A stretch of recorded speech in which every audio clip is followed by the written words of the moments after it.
pasa dira eta ikasturte berriarekin ere udal gobernuak irailean honetan auzoko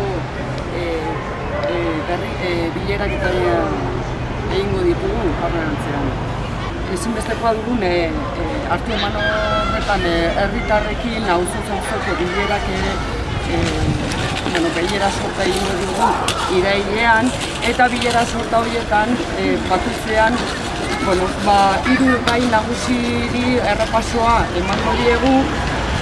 Hiru gai nagusi horiek dira batetik udaleko egoera ekonomikoa, gero 50 neurri horien betetze mailaren aurkezpena edo azalpena, eta aurrera begira dituen erronken aipamenak ere. Baina baita ere auzotarrek eta auzokideek behar dituzten beharrak beraien auzoetarako edo herrierako ikusten duten guztia horretaz ere jardungo gara. Bisitaldi hauek irailaren 14an hasiko ditugu eta 27 arte luzatuko dira. Esan, auzoko edizio berri honetan baditugula zenbait berrikuntza.